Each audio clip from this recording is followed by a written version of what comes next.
Hello everyone, this is Kyle at Mill Street Gardens, and today I'm going to take you along as I do some garden maintenance. There's just been a couple of things that I've been wanting to get done. I'm not even sure what I'm going to get done today. I've just been walking around, and every time you pass something, you're like, oh, I got to get around to that. Well, I'm finally going to get around to some of those things that I've been putting off. So I'm just going to walk around and do like certain areas at a time and just kind of explain what I'm doing and why I'm doing it. Alright, so this bed is what we call our hydrangea bed, and it's the first bed as you walk into the garden, and there's a couple of things that need to be done. We have a nice clump of salvia here, and that bloomed a really long time ago, and if you cut salvia back, it will actually reflush and bloom for you, which it probably would have reflushed and bloomed for me already if I cut it back when I was supposed to. So I'm going to do that today, and hopefully we'll get a reflush on it sometime before frost hits. We got our red hot pokers. I'm going to clean off some of these spent blooms. It's been a really dry summer, so we have some crispy heucheras, which I'm going to clean up. And this yarrow, it's kind of spent in terms of flowers, so I want to chop that back. And I also might just transplant it because it's way too big for this area. So let's get started with the salvia over here. Alright, so the salvia I'm going to cut back in order to get another bloom from it.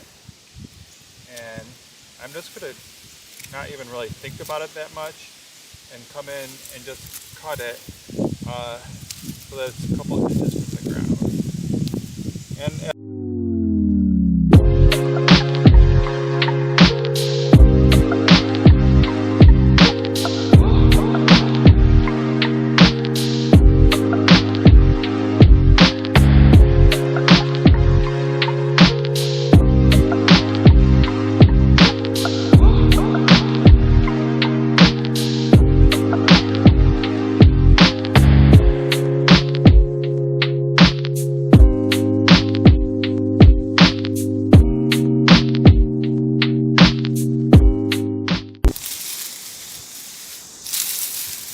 And something that also helps when you do this, or a benefit of this, is there's less leaves for the plant to support. So if it's really dry,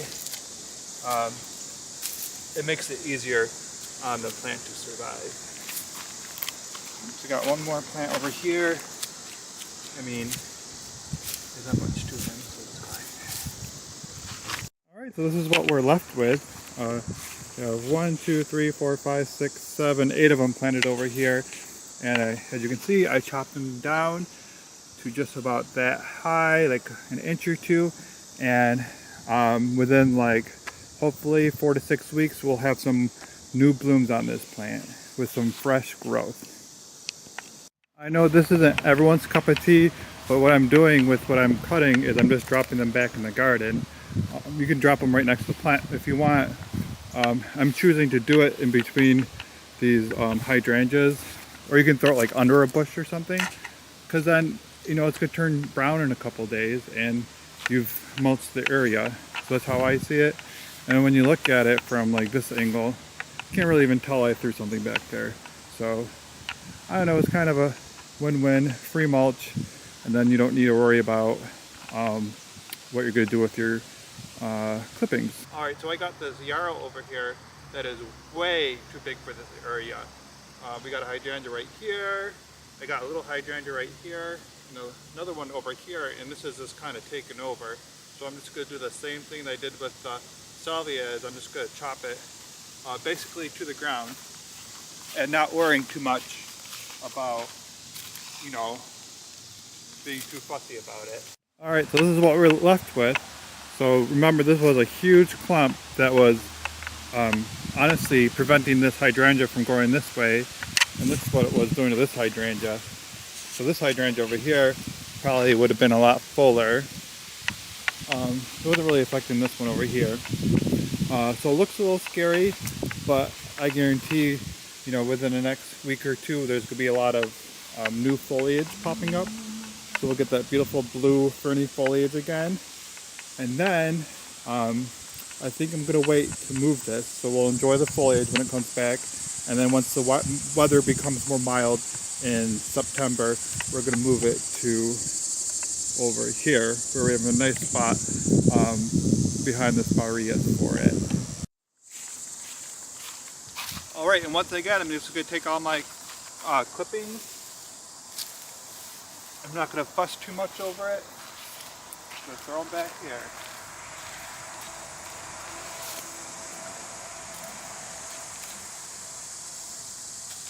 Nothing like free mulch. And I did this with yarrow last year. I threw the clippings back here and they're already gone. They don't exist anymore. They're one with nature. Alright. Easy cleanup. Our tag came out for it. Now I'm just going to focus on these coral bells over here. And this one got pretty crispy, not gonna lie, because we had like, I don't know, weeks and weeks without rain.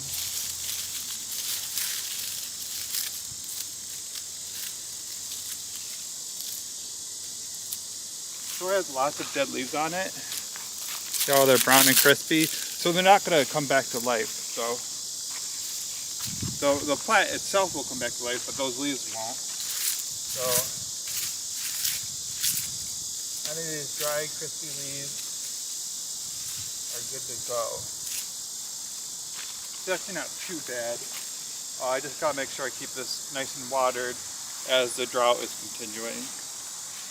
Alright, and finally over here we have our red hot pokers, which already did a good job blooming. But see how they are forming their seed stalks? So I don't particularly want this plant to spread. So what we're going to do is just come to the base of the plant where the bloom stalk comes off and just individually chop off the bloom stalks like that.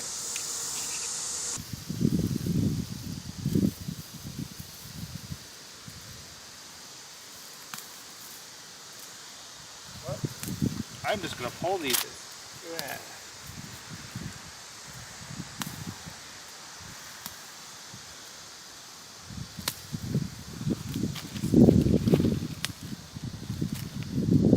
This plant eventually we're going to need to move because we got a Limelight hydrangea right here.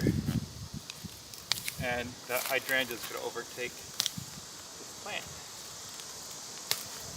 Now if you want your pokers to spread, then you just leave these on here and you'll get little babies popping up everywhere. Oops.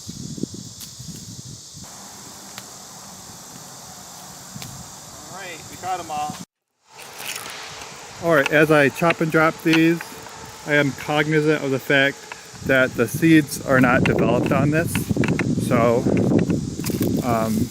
if you are trying to get rid of a plant and the seeds have already formed on them, then you'll just be spreading the plants if you drop them back onto the ground.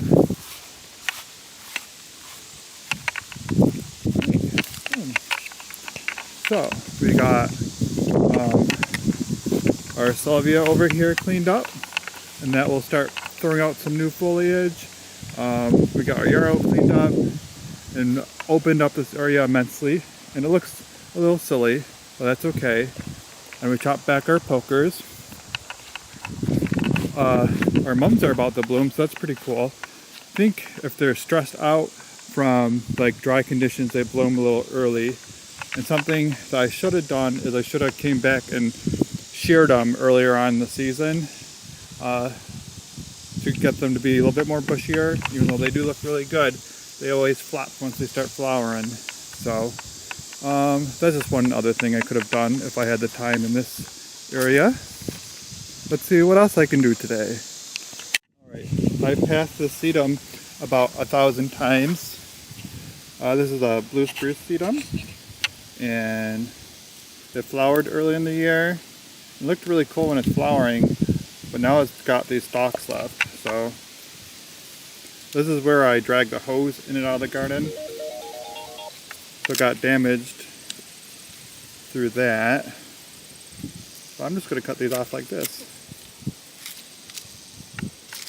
And then it kind of reveals this pretty foliage that's underneath.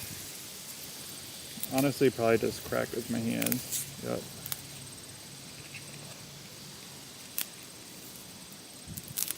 And you can leave it up too if you want it to go to seed. I mean, if it didn't get knocked down, it probably would still look pretty.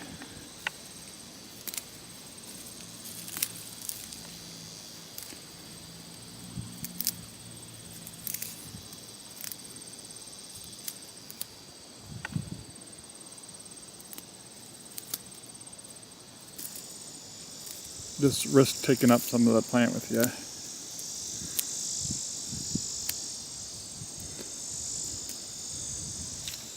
And then something else I'm going to do is I'm going to weed in between this stuff, now that I can see it.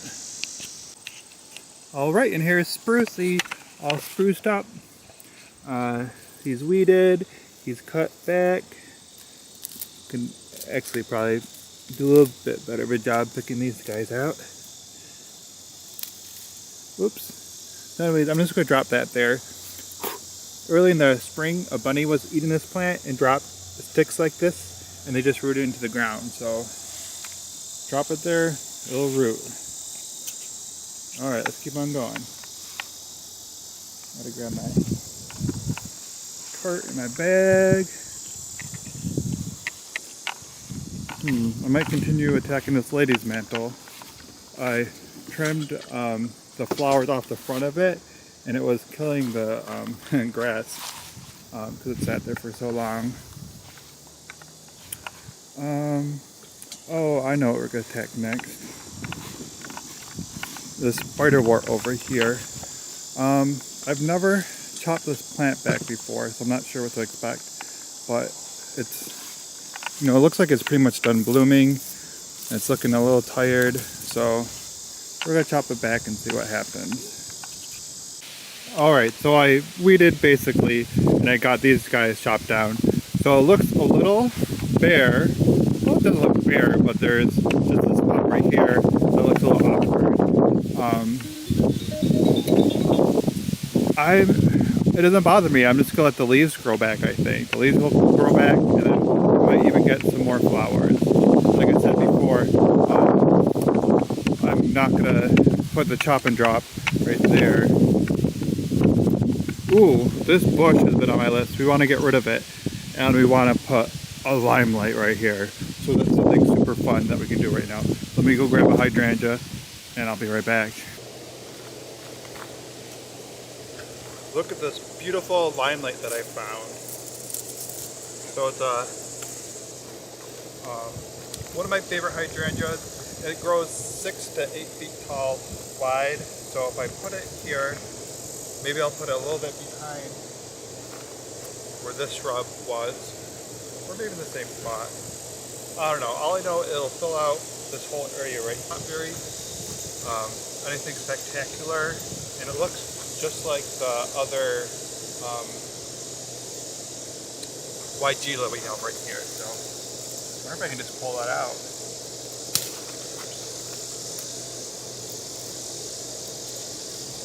Nope.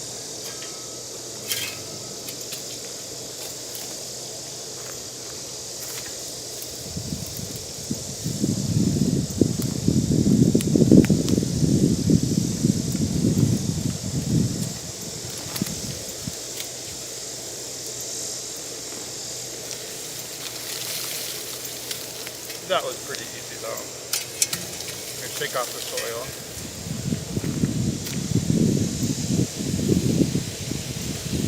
Get rid of this.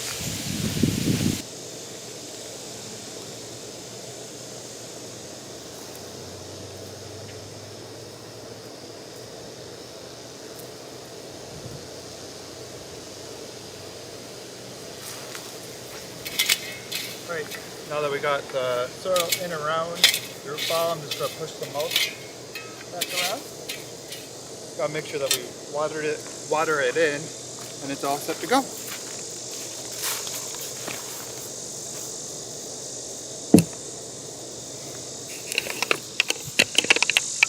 Oh yeah, that's going to be beautiful right there. To fill in this whole area.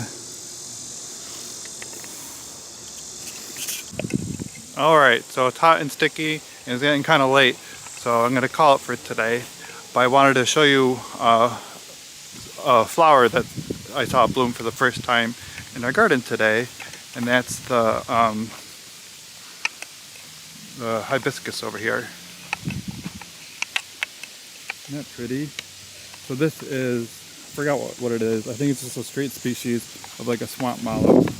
These huge flowers, I really like the color of them, and you can see them from across, like I saw them from the sales floor. So we don't have this one for sale, but hopefully I'll be able to collect seeds from it and grow it out one of these years. Another, you know, the echinacea is always pretty. It's the second year on that plant, and the butterfly weed is so pretty. I love this orange butterfly weed.